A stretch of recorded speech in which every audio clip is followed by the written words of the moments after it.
అదే అవుతారు అంటున్నా. ఇప్పుడు నేను ఖచ్చితంగా నాకు పర్సంటేజే కావాలి, వాళ్ళకి హెల్ప్ చేద్దామని నేను అంటే వాళ్ళు ఏ అపోహలో ఉన్నారు?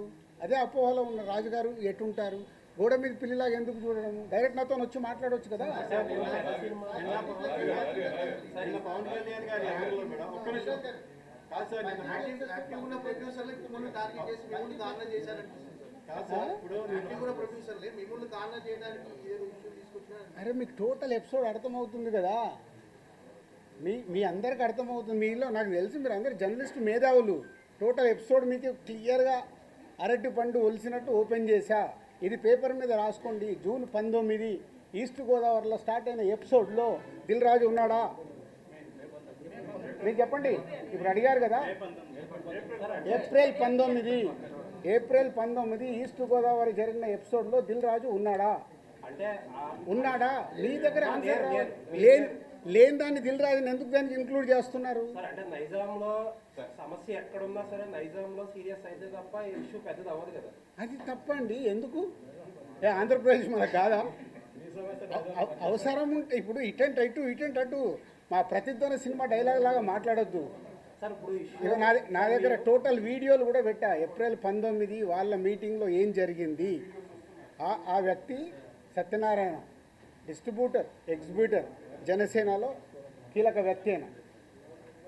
సార్ ఇప్పుడు మీకు కనుక 4-5 పాన్ ఇండియా సినిమాలు కనుక రాజుగారికి ఉంటే ఇప్పుడు ఈ పర్సెంటేజ్ సిస్టమ్ అనేది రాజుగారికి నచ్చదు. 2022లో కూడా ఒకసారి అనుకుని ఏమండి మీరు ఒకటి ఇవాళ మీకు క్లారిటీ చెప్పాను, మీరు మిస్ అయినట్టున్నారు.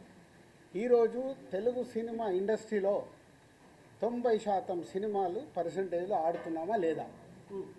ఆడుతున్నాం. ఇప్పుడు పెద్ద సినిమాల నుంచే కదా సార్ ప్రాబ్లం. పెద్ద సినిమాలు కూడా ప్రాబ్లం లేదు. పెద్ద సినిమాలు కూడా ఎగ్జిబ్యూటర్ రెడీగా ఉన్నారు. సార్ మాకు రెంట్ కావాలా, మీరు రెంట్లు వేసుకోండి పెద్ద సినిమా, మళ్ళీ దాంట్లో పర్సంటేజ్కి షిఫ్ట్ చేయకండి.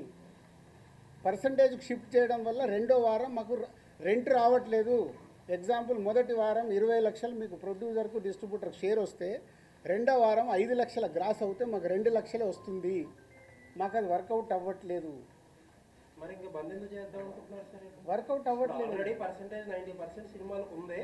పెద్ద సినిమాలకు మిగతా 10% మాకు వర్కౌట్ అవుతున్నప్పుడు ఇంక బంద్ ఎందుకు? సో రెంట్ ఆర్ పర్సంటేజ్, మీరు పాయింట్ మర్చిపోకండి. అక్కడ మొదటి వారము రెంట్లో వేసి రెండో వారము సినిమాని పర్సంటేజ్ వేస్తున్నారు కాబట్టి మాకు వర్కౌట్ అవ్వట్లేదు. ఆ రెంట్, మీకు రెంట్ కావాలిస్తే పెద్ద సినిమాలు కూడా రెంట్లోనే వేసుకోండి, వాళ్ళు సిద్ధంగా ఉన్నారు. ఆర్ అన్ని సినిమాల్లాగా పర్సంటేజ్ చేయండి అంటే కమ్యూనికేషన్ వెరీ బ్యాడ్. ఇది పర్సంటేజ్ విధానంకు వెళ్ళాలి అనేది ఒక పాయింట్. ఒక నిమిషం.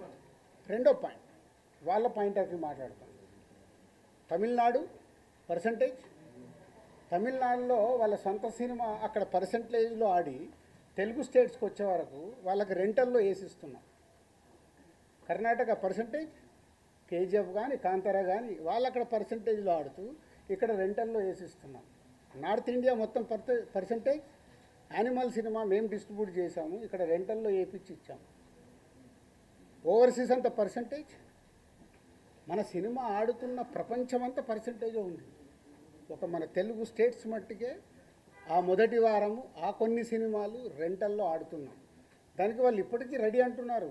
దాన్ని ప్రొడ్యూసర్స్ వాళ్ళు మాట్లాడుకొని సాల్వ్ చేస్తే సొల్యూషన్ వచ్చేసినట్టే. పర్సంటేజ్లో కావాల్సి పర్సంటేజ్లో వేసుకోండి మీ సినిమా రిలీజ్ కంటే ముందు. లేదు మీరు రెంటల్, మీకు రెవెన్యూ ఎక్కువ కావాలి, రెండో వారం కూడా మాకు రెంటల్లోనే ఆడండి అనేదే వాళ్ళ రిక్వెస్ట్. దీన్ని భూతద్దంలో ఎలా చూపిస్తున్నారు మీకు అర్థమైందా? మీరు అడిగిన క్వశ్చన్ క్లారిటీగా రేపు రాయండి. మీరు దీన్ని భూతద్దంలో ఎలా చూపిస్తున్నారు? ప్రపంచమంతా ఇదే తెలుగు సినిమా, పక్క స్టేట్ సినిమాలు ఇక్కడికి వస్తే వాళ్ళందరికీ పర్సంటేజ్లు, వాళ్ళ సినిమాలకి అన్ని సినిమాలకి ఇక్కడ రెంటల్లో వేసిస్తున్నాం. సార్ అంటే నైజాంలో ఇప్పుడు మీకు అదర్ సైడ్ ఇంకో పెద్ద కంపెనీ వచ్చింది. ఆ కంపెనీ వచ్చినా సరే రాజుగారే కావాలి, మాకు రాజుగారే ఇంపార్టెంట్ అనుకున్న కంపెనీలు కూడా దీన్ని వ్యతిరేకిస్తున్నాయి కదా. దాన్నే ఉంటాను వ్యతిరేకం నేను మాట్లాడలే. ఇంకా ఇప్పుడు నాగవంశీ ఉన్నాడు, వేరే వాళ్ళు ఎందుకు? Sithara we have is a very good association.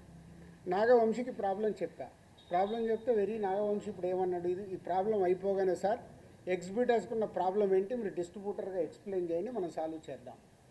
ఈ ప్రాబ్లం అర్థమయ్యేలాగా చెప్పేవాడు కావాలి కదా. ఎంతమంది ఓపికలు ఉన్నాయి? ఇప్పుడు మీతో 40 నిమిషాలు అనుకుంటా కూర్చొని డీటెయిల్గా ఎక్స్ప్లెయిన్ చేస్తున్నాను. ఎక్స్ప్లెయిన్ చేస్తే మీకు అర్థమవుతుంది. ఎందుకంటే నాకు చాలామంది మిత్రులు ఉన్నారు, నాకు ఫోన్లు చేస్తున్నారు, సార్ మీరు ఏదో ఒకటి రియాక్ట్ అవ్వండి, మీ మీదకి వస్తుంది. నా మీదకి ఎందుకండి? నేను వేరే లెవెల్కి వెళ్ళిపోయాను, నేను ఇంకా కింద లేను. నేను దిల్ రాజు డ్రీమ్స్ అని కొత్తోళ్ళతో ఎలా పనిచేయాలి, లార్విన్ ఏఐతో నేను ఇంటర్నేషనల్కి ఎలా చేయాలి, ఒక ఇంటర్నేషనల్ కంపెనీతో ఇప్పుడు టైప్ చేసాం, ఒక సినిమా చేస్తున్నాం. ఇప్పుడు ఆయన వెళ్ళాడు, నేను ఆ లెవెల్లో ఆలోచిస్తున్నాను, ఇంక ఇక్కడే ఉండదలుచుకోలేను. ఏదైనా అనుకో అంటే నా thinking I want is a new. విషయంలో కూడా ఇలాగే ఒకసారి పోరాటాలు చేశారు కదా సార్ థియేటర్స్. ఇండస్ట్రీలో దేనికి పోరాటాలు జరిగినా ఫైనల్గా రిజల్ట్ శూన్యం. 56 రోజులు షూటింగ్ చేశాం, శూన్యం. క్యూబ్ దాని గురించి చేశాము, శూన్యం. ఇదే థియేటర్ వాళ్ళకి చెప్పా, మీకు రిజల్ట్ ఏం రాదు, ఎందుకు రానైనా వచ్చేది మూసుకుంటారు. మూసుకుంటామని చెప్పకండి. 3 కలిస్తే సొల్యూషన్ వస్తుంది. మీరు 3 రంగాల్లో ఉన్నారు. ఎగ్జిబిటర్, డిస్ట్రిబ్యూటర్, ప్రొడ్యూసర్ కలిస్తే సొల్యూషన్ వస్తుంది. ఇప్పుడు కలుస్తారు. ఎందుకు? ఇప్పుడు గవర్నమెంట్స్ కూడా ఇన్వాల్వ్ అయ్యి గవర్నమెంట్స్ కూడా చెప్తాయి కాబట్టి కలుస్తారు, సొల్యూషన్ వస్తుంది. నేను లేను, ఆయన సోలో. ఆయన అడగండి. ఇప్పుడు ఒక నిమిషం, ఒక జోక్ చెప్తా.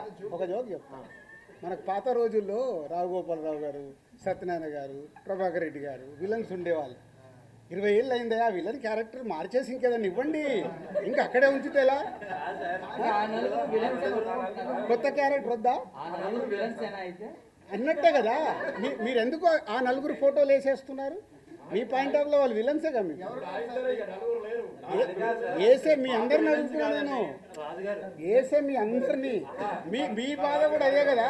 ఒక నిమిషం, మీ బాధ కూడా అదే. ఆ 4 ఫోటోలు లేకుంటే మీకు ఎవడు చూడడు, మీ బాధ మీది. సో ఎవరి బాధలు వాళ్ళే ఇక్కడ. సార్ ప్రపంచవ్యాప్తంగా డిస్ట్రిబ్యూషన్ నడుస్తుంది, పర్సంటేజ్ నడుస్తుంది అన్నారు. మరి ఒక్క తెలుగు రాష్ట్రాల్లోనే ఎన్ఆర్ఐ పద్ధతి ఎందుకు ఉంది డిస్ట్రిబ్యూషన్ చంపడానికి? కాకపోతే అన్ని పర్సంటేజ్ ఇచ్చినప్పుడు ఓన్లీ మనకొక్క చోట ఎన్ఆర్ఐ సిస్టమ్ ఉంది, ఎక్కడా లేదు. అదే అడగండి మరి, అదే నిర్మాతలను అడగండి. నువ్వు అడిగిన క్వశ్చన్ రైట్. నిర్మాత నేను ఎవరిని చంపుతున్నాను? నా డిస్ట్రిబ్యూటర్ ఎవరిని చంపుతున్నాడు? ఎగ్జిబిటర్. సో తప్పేవాడిది. ఆడియన్కి హలో, నువ్వు ఆడియన్కు నచ్చితే థియేటర్కి వస్తావు, రాకుండా నాకు వద్దని కూర్చుంటాం. మేము అలా కాదు కదా. సినిమాలు మీరు తీస్తున్నారు, ప్రజలు వచ్చి మిమ్మల్ని సినిమాలు తీయమని అడగలేదు, కానీ రిలీజ్ టయానికి వచ్చేసరికి మీరు మా టికెట్ రేట్లు పెంచండి అని చెప్పి వాళ్ళు నెత్తిన బండరాయేస్తున్నారు. అది ఎంతవరకు correct? Me cost of production ఎందుకు తగ్గించుకోరు మీరు? కరెక్ట్, అది ప్రొడ్యూసర్ని అడగండి, నన్ను కాదు. చాలా మంది ప్రొడ్యూసర్స్ని అడగండి, నన్ను కాదు. నేను దాంట్లోకి రాను. అదే అందుకే నేను ఇలా ఉన్నా. అందుకే ఈ సంవత్సరం ఎన్ని సినిమాలు నేను తీస్తున్నా, బయట ఎన్ని సినిమాలు జరుగుతున్నాయి, తేడా అక్కడే కదా. అని చాలాసేపు నుంచి వెయిటింగ్.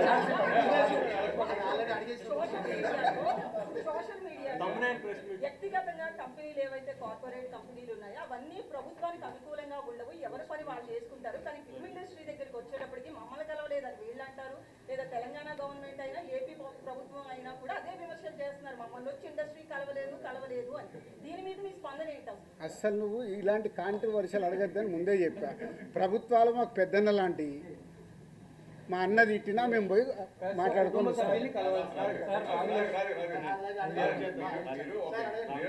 మీరు ఒక ఎగ్జిబిటర్, ఒక డిస్ట్రిబ్యూటర్, ఒక ప్రొడ్యూసర్, ఈ ముగ్గురు మధ్యన ఇప్పుడు సమస్య మొత్తం. అంటే మీరు ప్రొడ్యూసర్ లబ్ధి పొందినాడు, మళ్ళీ డిస్ట్రిబ్యూటర్ గా లబ్ధి పొందకపోవచ్చు, అలాగే ఎగ్జిబిటర్ లబ్ధి పొందిన, అలా